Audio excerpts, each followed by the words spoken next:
अब यूक्रेन में operation Venezuela, Maduro जैसा होगा जेलेंस्की का हाल।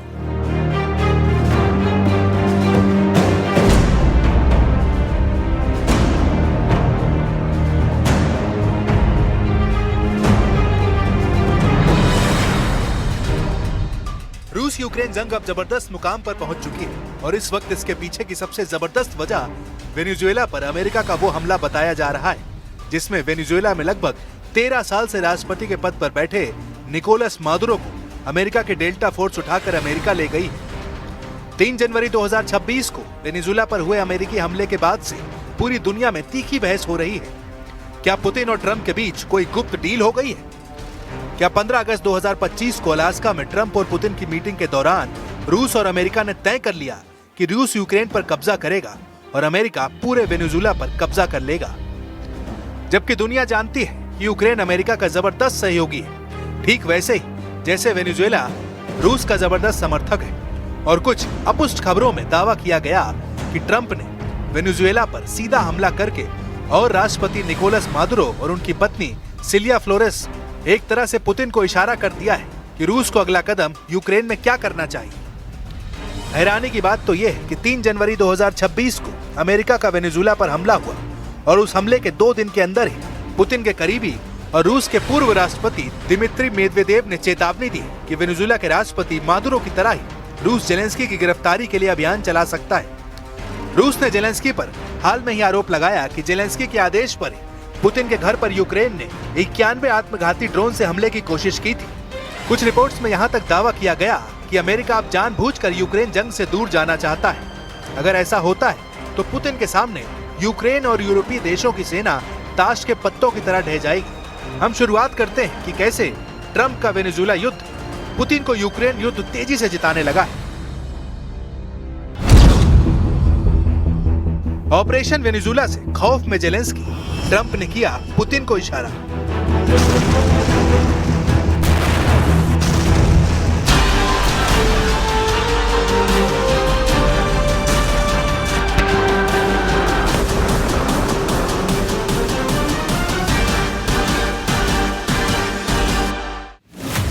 आप इन 2 तस्वीरों को गौर से देखिए। पहली तस्वीर है 3 जनवरी 2026, जब अमेरिका ने वेनेजुएला पर ऑपरेशन एब्सोल्यूट रिजॉल्व के तहत भीषण हमला किया। अमेरिका ने इस हमले के पीछे नार्को टेररिज्म यानी नशीली दवाओं का आतंकवाद का कारण बताया। अमेरिका के ऑपरेशन एब्सोल्यूट रिजॉल्व के तहत 150 से अधिक अमेरिकी विमान के जरिए पहले वेनेजुएला के सैन्य ठिकानों पर F-35 लड़ाकू जेट, B-1 बम वर्धक और ड्रोन से हमले किए गए। उसके बाद वेनेजुएला के राष्ट्रपति निकोलस मादुरो और उनकी पत्नी सिलिया फ्लोरेस को गिरफ्तार करके न्यूयॉर्क ले जाया गया।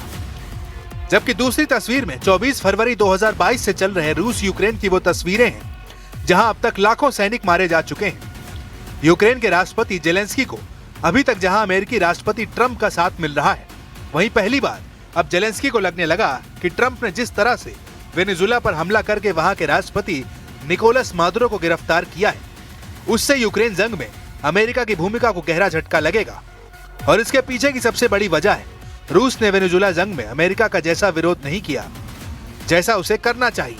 वेनेजुएला पर हुए हमले से सबसे ज्यादा अगर कोई खुश है तो वो पुतिन है, और जबकि हमले से सबसे ज्यादा सदमे में कोई है तो वो जेलेंस्की है। इस खबर की पूरी इनसाइड स्टोरी भी जान लीजिए।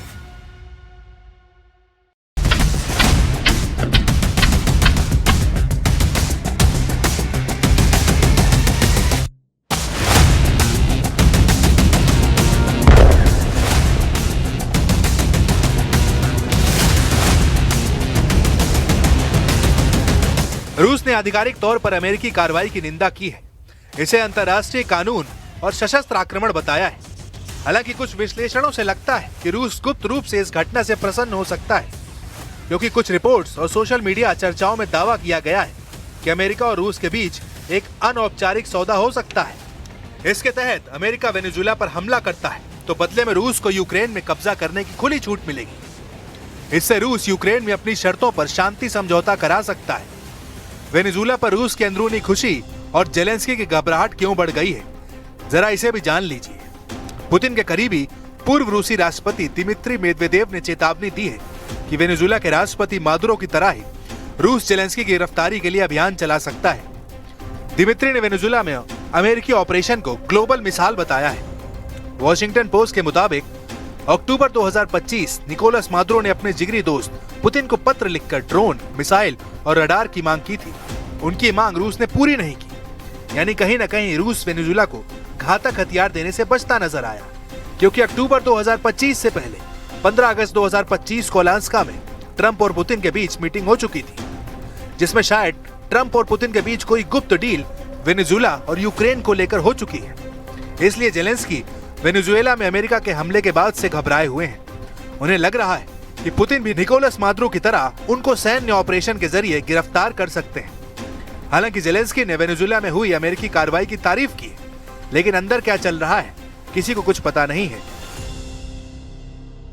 Як тут відреагувати? Що я можу сказати? Якщо можна, так, з диктаторами, ось так, то Сполучені Штати Америки знають, що їм робити далі.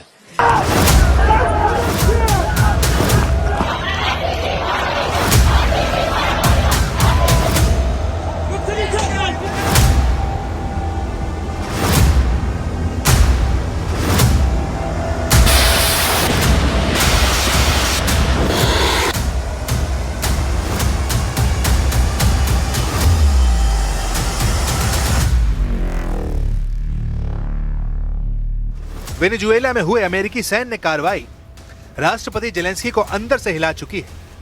अमेरिकी सैन्य बलों ने 2 घंटे 28 मिनट में वेनेजुएला के राष्ट्रपति मादुरो और उनकी पत्नी सिलिया फ्लोरेस को गिरफ्तार करके ऑपरेशन खत्म कर दिया। अब जेलेंस्की को यह लग रहा है अमेरिका ने वेनेजुएला का मोर्चा खोलकर जंग का यूक्रेन में मोर्चा कमजोर कर दिया है। अमेरिका के बिना यूक्रेन को यूरोपीय देशों के बलबूते अब रूस से जंग करनी होगी।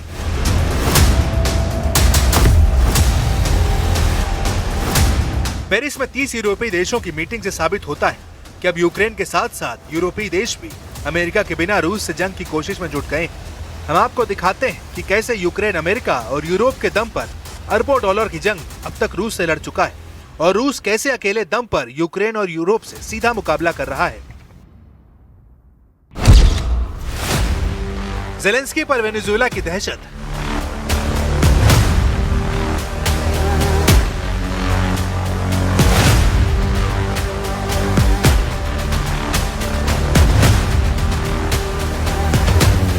रूस यूक्रेन जंग को लगभग 4 साल होने वाले हैं। रूस यूक्रेन युद्ध में 24 फरवरी 2022 से अब तक $500 बिलियन यानी लगभग 42 लाख करोड़ रुपए से अधिक खर्च हो चुका है। 2025 के पहले 9 महीनों में रूस हर घंटे लगभग $24 मिलियन यानी कि 200 करोड़ रुपए खर्च कर रहा था। यूक्रेनी विदेशी खुफिया सेवा यानी FIS के अनुमान के मुताबिक अब तक रूस 49 लाख करोड़ रुपए खर्च कर चुका है। रूस ने अब तक हजारों की संख्या में टैंक, बख्तरबंद गाड़ियां और लड़ाकू विमान खोए हैं। एक अनुमान के मुताबिक रूस अब तक 3000 से अधिक टैंक और 10,000 से अधिक ऑल्टरी गन का नुकसान झेल चुका है। मिसाइलों की बात करें तो रूस हर हफ्ते करीब 200 मिसाइलें और 600 ड्रोन यूक्रेन पर दाग रहा है। दुनिया की तुलना में रूस का हथियार उत्पादन भी बेतहाशा है। रूस ने अपनी पूरी अर्थव्यवस्था को वॉर मोड पर डाल दिया है। रूस वर्तमान में पूरे नाटो और अमेरिका के सम्मिलित उत्पादन से भी अधिक ऑल्टरी गोले बना रहा है। रूस साल भर में लगभग 30 लाख गोले बना रहा है, जबकि सभी पश्चिम देश अभी भी इस आंकड़े के करीब पहुंचने के लिए संघर्ष कर रहे हैं। यहाँ तक कि रूस की सोवियत काल की पुरानी फैक्ट्रियां अब 24 घंटे तीनों शिफ्ट में काम कर रही हैं। मिसाइलों और ड्रोन का उत्पादन युद्ध से पहले की तुलना में 5 से 20 गुना तक बढ़ गया है। रूस केवल यूक्रेन तक सीमित नहीं रहना चाहता है। साल 2026 के लिए उसकी तैयारियां भयावह संकेत दे रही हैं। पुतिन ने 2026 के लिए $166 बिलियन यानी 14.97 लाख करोड़ रुपए रक्षा बजट के लिए मंजूर कर दिए हैं, जो सोवियत संघ के पतन के बाद सबसे बड़ा है। पेरिस में 30 से अधिक यूरोपीय और पश्चिम देशों की मीटिंग हुई है, जिसमें कोलिशन ऑफ द विलिंग के तहत यूक्रेन को सुरक्षा गारंटी देने के दावे और बातें की जा रही हैं। हालांकि डोनाल्ड ट्रंप के करीबी दूत स्टीव विटकॉफ और दामाद जारेड कुशनर ने इसमें भाग लिया है। लेकिन सबसे बड़ा सवाल यही है कि क्या अमेरिका ने वेनेजुएला पर हमला करके पुतिन को यूक्रेन जीतने का मौका दे दिया है?